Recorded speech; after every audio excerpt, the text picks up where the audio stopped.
everyone. So I just want to thank our guest for today, our trainer in Paymaya, and our TL in Paymaya, our trainer Miss Nalma Bebedor, and then our TL Miss Gina Duran for coming here today, even though they are very busy. So I'm very much thankful because you are here to support me today in my presentation. And also, before I proceed, I just want to thank Sir Jerome for teaching us, or for being part of our journey towards success. So before I dive deep into my presentation, I just want to share with you a story that I read online. It is written by an aspiring writer named Jaya B, and it is entitled The Ugly Rock.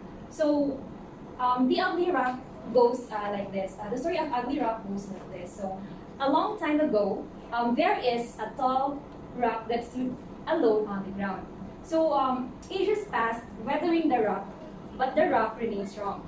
So until one day, a sculptor felt his eyes on the rock, dreaming of finding something hidden inside the lifeless stone. So what he did is, he started to attack the rock using his chisel and his hammer. For the rock, the pointed chisel hit hard, but the blow of the hammer was harder. But the rock stood patiently. So after much struggle, only a pair of hideous eyes emerged. So this sculptor was scared, and he was disappointed. So he abandoned the rock. So the rock, with its hideous eyes, found itself alone. So civilizations emerged and collapsed, but no one dared to come beside the ugly rock. So the rock stood alone, silently burning in the heat, and then when the rain poured and drowned everything, the rock stood drenched as water trickled down its sad and meaningless eyes. Season came and went, but the rock is still alone.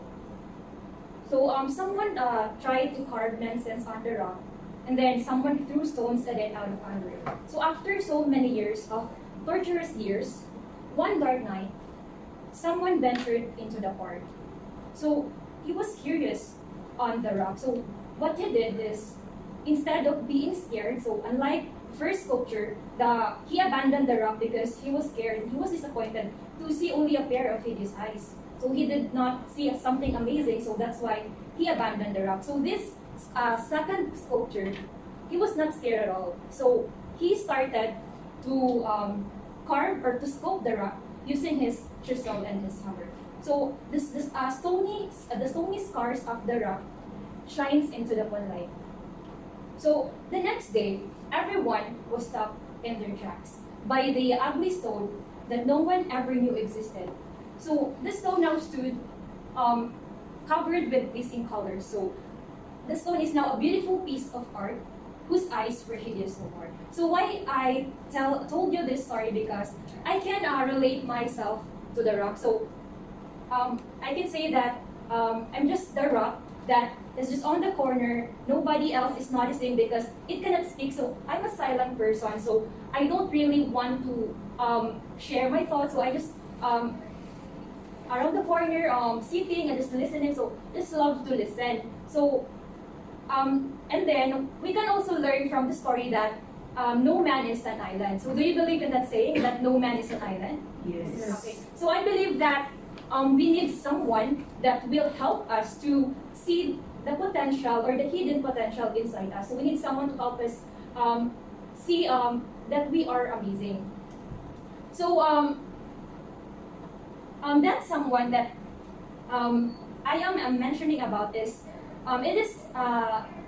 that is our leaders or our mentors. So our leaders or our mentors helps us or they inspires us, empower us, or motivate us to become a better version of ourselves or to strive more to success. So for me, there are a lot of leaders in the world, but what does it takes to become a true leader? So for me, I compared a true leader, to a lighthouse. So so that brings us to my title, Be a Lighthouse. So today's agenda, we will be talking about my objectives and then characteristics of a good leader, Then my objective, so at the end of the session, we will be able to influence others following the values of Inspiro, to be a good leader, to empower others through my life or through your life. So, what can you give me are characteristics or traits of a lighthouse? Or do you know what a lighthouse is? So I believe you know what a lighthouse is. So can you give me at least one characteristic of a lighthouse? CJ, can you tell me one? Lighthouse, it is a focus on a particular goal. It gives light Okay, in that particular goal. Okay, thank you so much. Sir Howard, can you add another characteristic of a lighthouse? A guide. Okay, that's right. So thank you so much for answering, Sir Howard, and as well as Mr. Lynn J. Pabalinas. So I have four characteristics of a lighthouse that a leader should possess. So first is by being confident or be confident. So I believe that to be able to inspire or empower others, you need to start within yourself first. So you need to empower yourself first. So one way of empowering yourself is by being confident.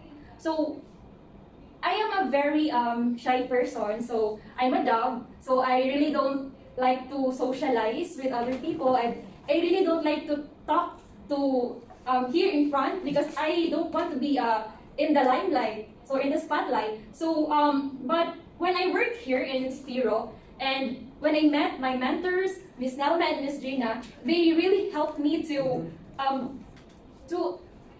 be confident. So I honestly I'm not totally confident, but I believe I am starting to come out of my shell. So when Miss Nauma approached me and offered me to join Ignite training, so I didn't hesitate to enroll because I live all my life being shy, being on the dark because I'm afraid that what might people think about me. So I'm always shy, that I'm always afraid, or I don't want anybody to comment bad things about me, or I don't really want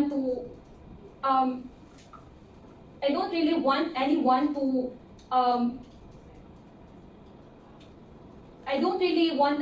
to see my weaknesses. So that's why I'm here right in front of you. I'm here today right in front of you because I believe that with this training, with the help of Sir Jerome, I can be a totally confident person someday. So being confident is one of a characteristic that a leader should be. And someday I want to be a leader, so I want to be a confident person.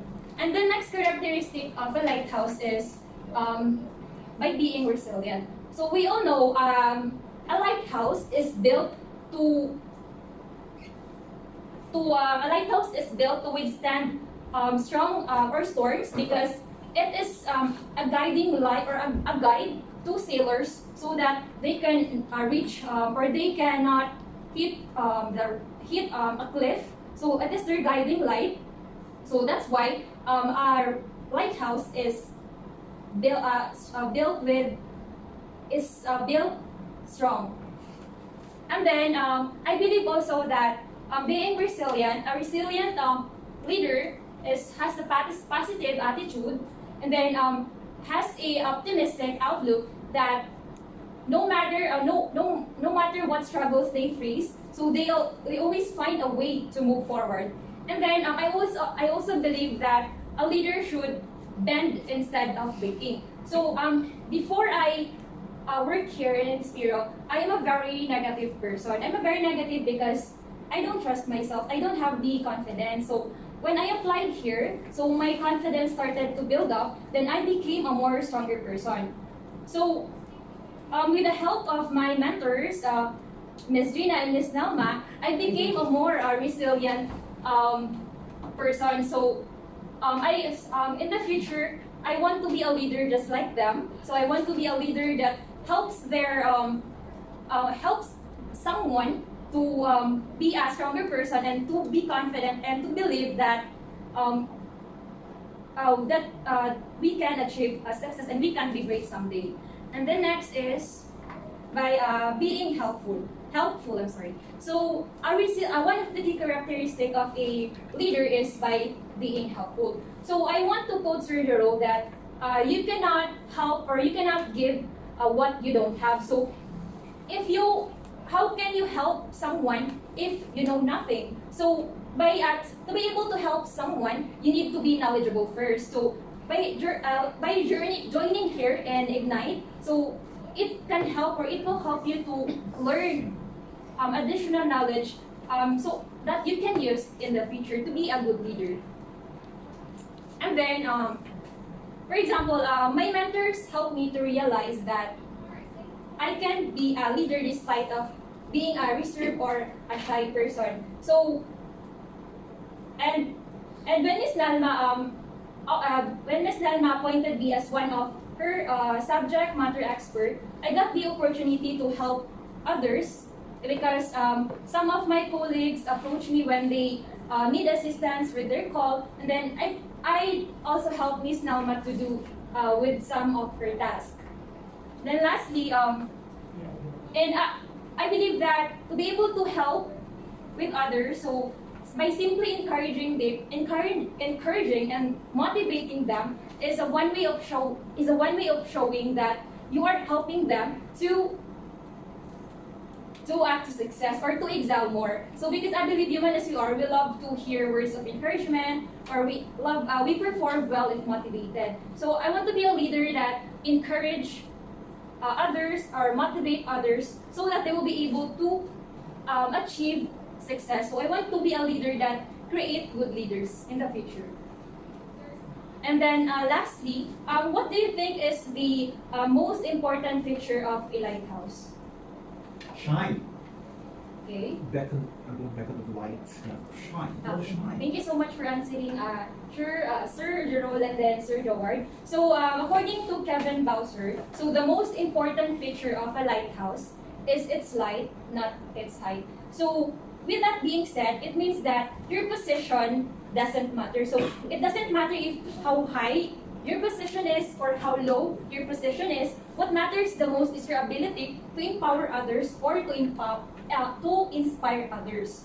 So to be a good leader, you need to be a lighthouse. You need to give them a vision that will serve as their direction and a goal that will light up their vision or their direction. So here in Inspiro, my lighthouses are my mentors, Ms. Dalma and Ms. Renan, as well as Sir Jerome. So I'm very much thankful with Ms. Dalma because I met a wonderful person like Sir Jerome, so a very inspiring person. So someday I want to be like my lighthouse says that I want to be someone that will be a lighthouse to someone or to other people. So I would just wanna end my before I end my presentations, I just wanna do a recap that to be a leader, you need to be a lighthouse, you need to be confident, you need to be resilient, you need to be helpful, and lastly, you need to be radiant. So I will end my presentation with a quotation that let your bright light shine bright so that others can see their way out of the dark by Timber Hawkeye. So Timber Hawkeye is an Israeli-born citizen, best known as the author of Buddhist Bootcamp. That's all. Thank you.